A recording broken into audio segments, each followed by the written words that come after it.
our panel discussion on the great questions. Even though there are a few of you in the audience, we are going to imagine that there are millions of you in the audience and online. My name is Ted Hadjiantich. I'm the founder of Great Questions at ACC. I teach in the government department and as well as in the humanities department, and I'd like to tell you a little bit about Great Questions before introducing you to panelists who have who've completed Great Questions in the past or who are currently enrolled in Great Questions today, who are going to share some of their Great Questions experiences with you. And I will be saying Great Questions a lot. So Great Questions is a way of meeting the student success course requirement at ACC. And it does this in a unique way. You know, college is about gaining new skills and preparing for a career. And that's an important part of the mission of a college. But it's also about an opportunity to think about things more deeply together that are important to all of us because we're human beings. And Great Questions tries to really center that experience in higher education. An opportunity to talk with people that don't think like you about things that are all important to us collectively, like what does it mean to be a good person? What's the best form of government? How should people live together? What is love? What is beauty? Like, what are all these important things that we all want to be connected with more deeply? How do we have an academic experience that does justice to our humanity and is not just the box that we need to check on the way to getting a degree? Great Questions is about providing that opportunity. It's very unique because it was led and founded by faculty. This wasn't something that was created sort of through an administrative hierarchy. It was created by ACC faculty that thought that this would be an important experience for students to have. Here are some of the texts that we read in Great Questions. It's a discussion-based class, which means that there's no lecture. No professor stands in front of the class and tells people what to think. We read from Homer and Plato and Euclid and religious texts and Chinese poetry and Bhakti poets from India. Students do Euclidean demonstrations at the board over here. You'll see two people working through Proposition 47. I hope we get to hear a little bit about your experiences with Euclid in the panel. It's an engaging class. You're about to hear a little bit more about that. As a first-year success class, it has excellent impact on students' persistence and transfer rates to other universities. First-time in college students that successfully complete the Great Questions seminar will move from the fall to the spring at a rate of 98%, and the fall to fall persistence is 85%. So we see that as a first-year seminar, we actually have quite a good impact on helping students move through their academic programs. And I think in part because it helps students see the meaning in doing that, beyond just checking the box to get to somewhere else. That we have this marvelous opportunity to be together in a classroom with diverse groups of students talking about persistent human questions, and that we shouldn't take that for granted. We should do as much as we can to maximize the available opportunities for that.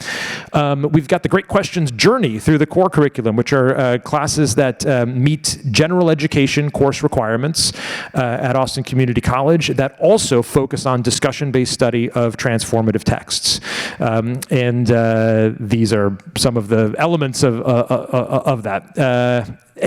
Great Questions at ACC is inspiring community colleges from all over the nation to do similar things with general education courses, to center discussion-based study of transformative texts.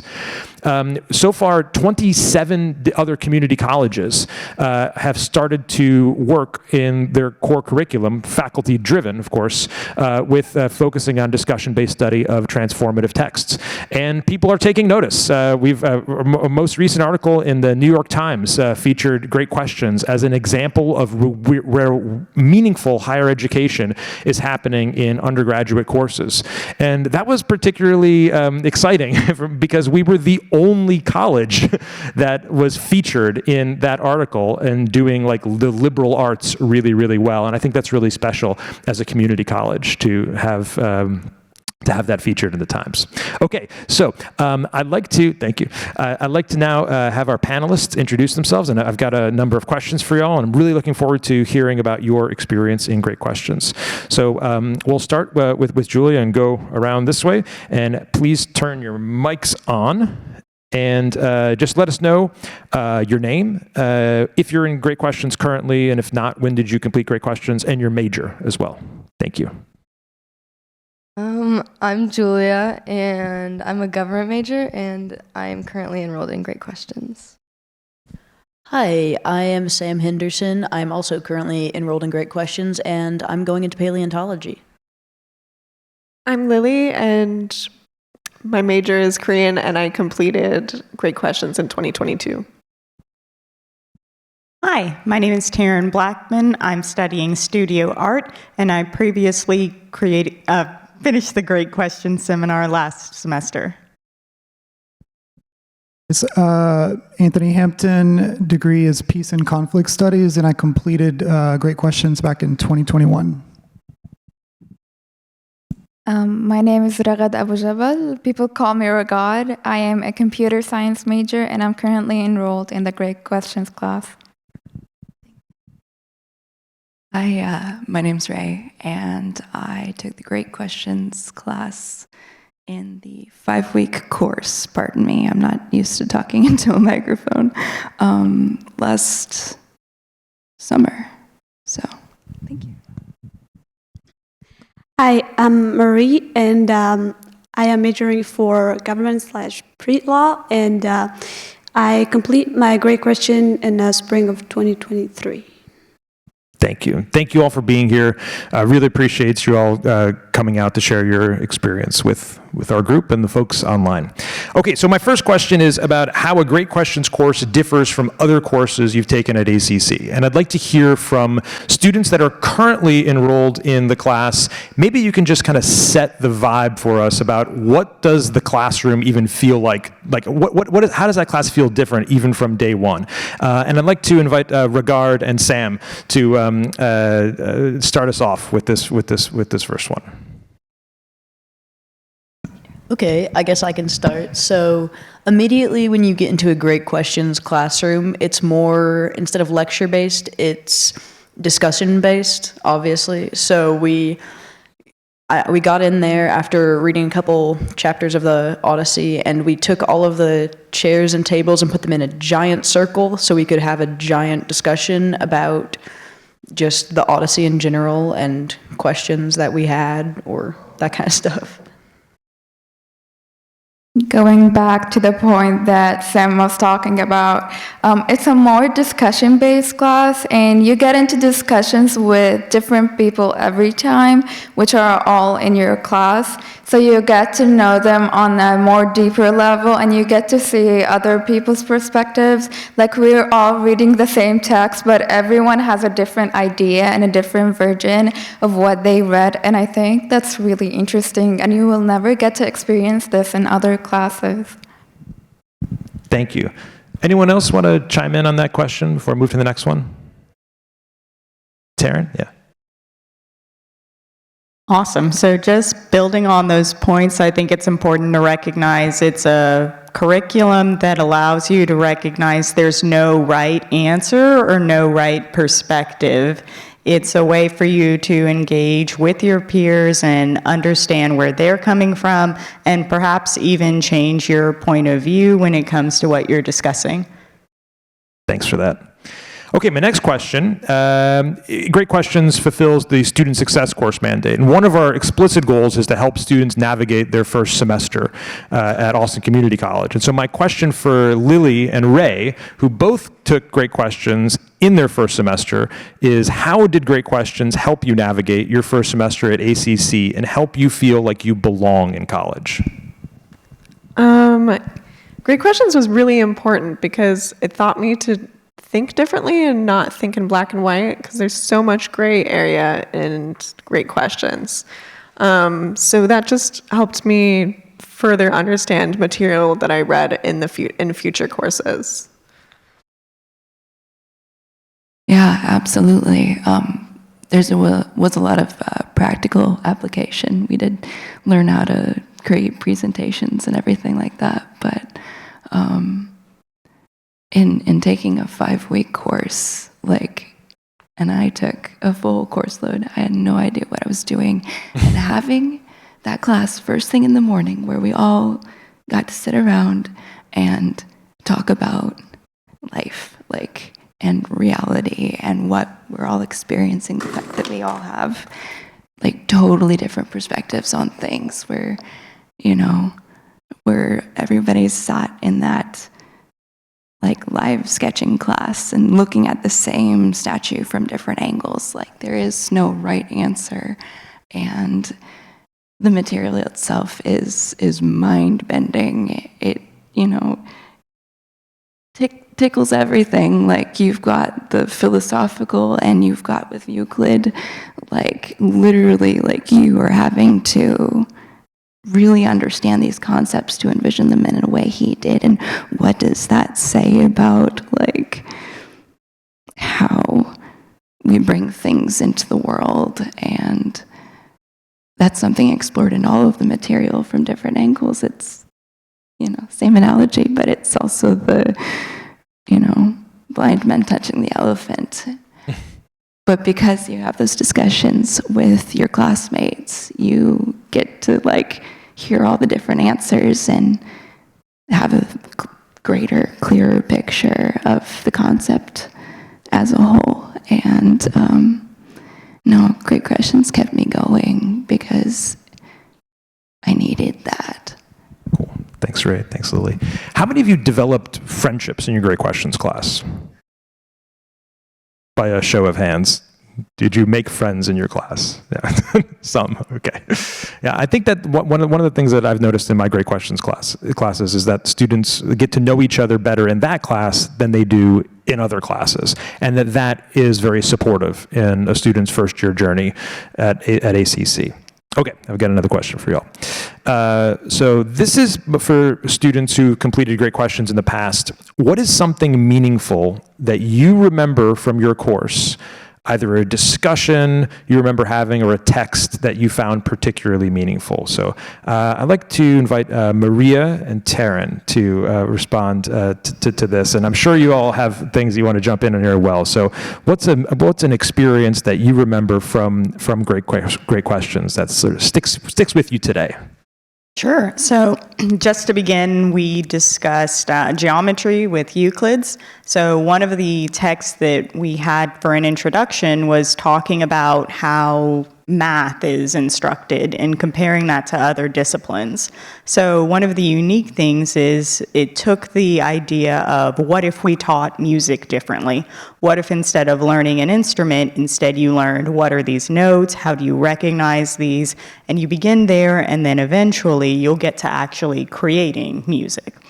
So it's kind of a unique perspective because if you turn that around and think about how do you learn math, it's very rote memorization, rote creation of your problems and answering the questions, but it doesn't get into did you learn or did you take anything away from that? And when you approach this with Euclid's, you actually have to start off with your propositions and your definitions and going in depth into not only are those things true, but can you test that? Can you practice that? And I think it creates a different understanding of math and recognizing it's not just a discipline that exists on its own. It's something that would have been influenced by other contemporary philosophers or other individuals at the time. So just like she said, it was also the same season we did started the geometry of Euclid book, and for me it was kind of like, I don't know if it was planning like that, and we did start the Euclid book, and in my math class we also were doing some starting to learn more about Euclid also. That was kind of like a big confusion for me. I was kind of surprised, and as a curious person, I decided to do the research of Euclid book and keep it as an audio version now. And it was something that stuck in my brain. And since my Great Question professor was separating all of us as a group team to work on the Euclid chapters, and it was something we were working on and describing each group in front of the class, and it was every time we were doing the description, we were going step by step, and I was trying to describe with my group like the way I can visualize it and make sure that everybody in my group and we can understand, and everybody in the class also can make sure we are all on the same page. So it was kind of something interesting for me. Thanks. So they're both talking about Euclid, and you might not know what Euclid is, and so I want to just kind of give you just a little bit. So Euclid is an ancient geometer. So he wrote propositions dealing with like the relationship of figures in space, and this is the first textbook ever written first mathematics textbook. And so these two students just said their favorite thing this might come as you as sort of surprising, well, their favorite thing in the class was this math book that we talked about in a humanities class. And it's a very unique way of approaching mathematics, because as Taryn and as Maria said, it's something which gets you to realize the deeply creative nature of mathematics. It's not about plugging numbers into an equation. It's not about like memorize this thing and apply it to a word problem. It's how does my mind work? It's like you learn about your thinking through studying Euclid, and it's a really powerful experience. And I know that there's some students who are in my current class, and that I always find that students are sort of on the fence about Euclid, or not even on the fence, resistant to do Euclid initially, because they're like, well, we just read Homer's Odyssey and Plato, and I don't really understand how Euclid is going to fit into that. And I always tell them, it's going to be your favorite thing. And it's just kind of cool to hear that validated from the two of you. Anybody else want to chime in on sort of memorable experiences or texts that you've had in Great Questions? Yeah. So not so much a specific text per se. I had the Great Questions for state and local government as well as general government. But for me, the most memorable experience was just the openness of the class and sort of the open invitation for people to not just be a student, but a human being who is here to learn and to contribute and to engage. And you're given inherently in these kind of classes, you're given value, where you become more than a statistical number for the college. You become a human being who is being asked, what do you want to contribute? What do you think? And truthfully, I wonder if half the students that are asked that question have ever been asked that question in a meaningful way. So to me, that is the most beautiful part of these kind of classes, is that you're more than a student. You're a human being that's being asked to please contribute, because your voice, your opinions, your experiences matter. So to me, that was the best part. Thank you. That was lovely. Anybody else on this? Yeah, Ray. Piggybacking like directly off of that, this was the first kind of experience of its kind that I ever had in my life. I used to be so shy. Like, I would have other people buy things from clerks at stores for me because I couldn't have that interaction with them. Something in my brain said, this is an emergency, panic. And to sit down with a group of people and exactly like be asked my opinion and be forced to share that with other people and like ride out the anxiety of being known, being seen, and what's really in here, because you can't fake your way through that class. You can't be like, this is the right answer. There's no right answer. So every answer in a way is right if you can all sit together, like with Miss Marie and her class, and like make sure you understand the material all in a way where you can all meet in the middle. But because you're all able to like make all those connections now, pardon me, you have a greater piece of the puzzle, so to speak. And that's invaluable. That changes you as a person. So, Thank you. Yeah, no, it's wonderful. I mean, many students genuinely have transformative experiences in the class where they sort of get to work out talking to people in real life. And that's something that we don't do a lot of, and especially after the pandemic. A class like this, which is discussion-based, which centers conversation, I think is really helpful in getting us to engage with other human beings, and especially other human beings that aren't like we're not on the same page with about important things. I think it helps us clarify our own understanding better.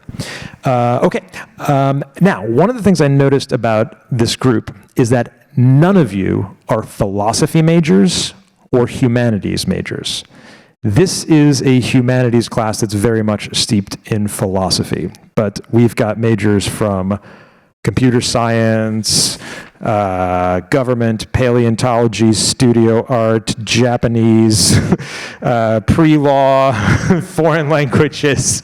So my question is, what benefits should students expect to gain from their participation in a Great Questions course, regardless of their major or career? Why is something like this important for students that are in a variety of different disciplines that aren't necessarily like completely intelligibly philosophically oriented? And perhaps we could start with Julia.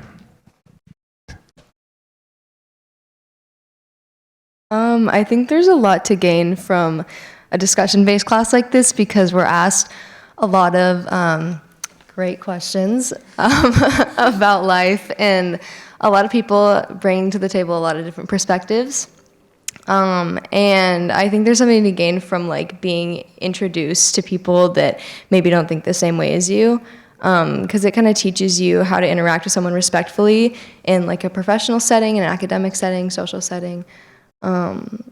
And yeah, I think a lot of the time, like, we kind of are surrounded by people with similar perspectives, and in this class we're kind of forced to interact with people that maybe think differently, and the goal of the class isn't to get people to agree with your opinion, it's to kind of understand each other, and I think that can be really useful when you're dealing with people in a setting that think differently. So Thanks.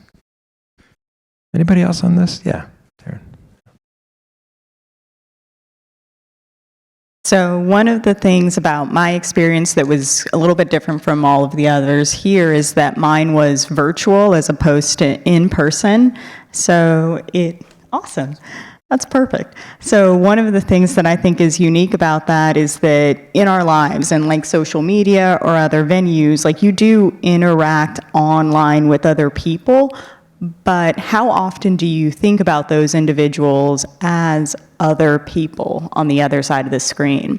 So one of the things that was really cool about this is it's a lot of discussion based, it's a lot of back and forth through these modules, but you do really get a perspective on someone else's opinion through a written format, and it's asynchronous, so you're not always on the same time or the same space, but you still really get to interact and have that knowledge and understanding of people just through a different lens without having to be necessarily in person.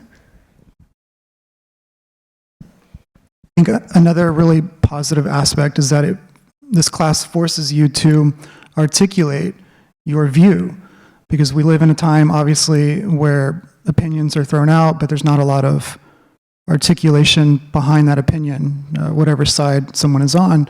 But this class creates a space that is respectful and neutral and just encourages you and invites you to, okay, your opinion is your opinion, but let's dig into it. Why? Let's go deeper. And you have to articulate, and it forces you to think, why is this my opinion? Does this person possibly have a different take that maybe I want to take in? It creates an environment that is rich for being an open-minded, thinking, critical thinking individual, which is great and necessary in our times, I feel. Yeah, indeed. Yeah. All right. Anyone else want to speak on this last one before Maria? Yeah. Okay, for my experience with the Great Question Seminar, I'll say the first day of the class, the first thing the professor told us was everybody have to speak. That first was kind of like a rule, but also was kind of scary for all of us. But we thought it was kind of like, is that a class or what? but it was some way to learn about each other's, handle, listen, and also know how to communicate with each others. But it's some way to understand others, to be open and also give feedback, but beside that, to not be judgmental with others, to listen to others, also participate with toward each others. So it's a class where we are open toward each other to listen and to also participate.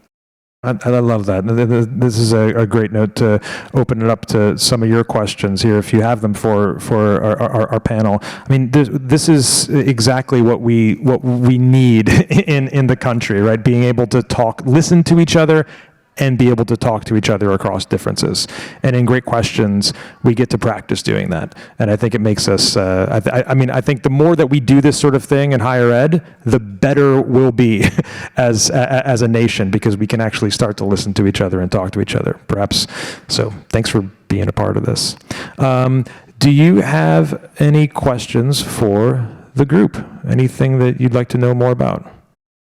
Yes? Okay, I'm going to run up with a microphone so we can hear you on. Well, hello. So everyone was talking about how they've come to this place where they feel very open to talk about themselves and their lives.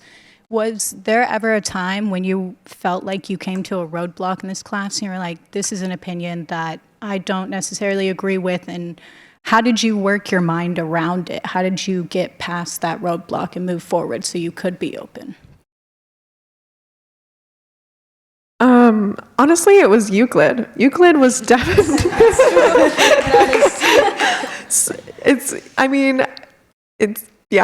Euclid was really hard because it was just, I definitely got like that mental block where I was like, it's not making sense to me. But with like teamwork and just class support, because we were all there for each other, especially during Euclid, because we were all struggling, we were able to like move forward and move past that. But yeah. Did you want to, darling? Okay. Piggybacking again off of that, Euclid was one that I kind of felt like, because I was like, math, right? But it's the first thing that came to my mind too, because, and this is to shout out to like all the wonderful instructors. My experience, at least, I took a 5-week class with Dr. J. McCuller, and like with Euclid, there was one proposition, I think, that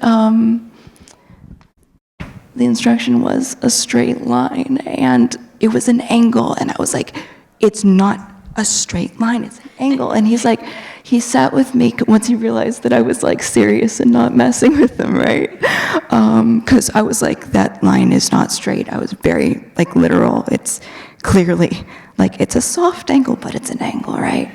And he explained to me like what Euclid was saying in the way that he was saying it, as in like, you know, like when you go down the street and the road might be curved, but it's a straight line from here to there. He's talking about the 2 points, not whether or not. And that was difficult for me to wrap my mind around at first, because yeah, it like really like shifts the way your brain works. And I noticed that I didn't mention my major earlier, but I'm responsible for the Japanese that he mentioned, but also psychology. I'm really interested in why the brain works the way it does, and philosophy and mathematics and the actual real-time brain-changing experience of the Great Questions course is fascinating, and it's useful for anybody going forward in their college career. None of us philosophy or humanity majors, but all of us so passionate about this course that, I mean, it was life-changing.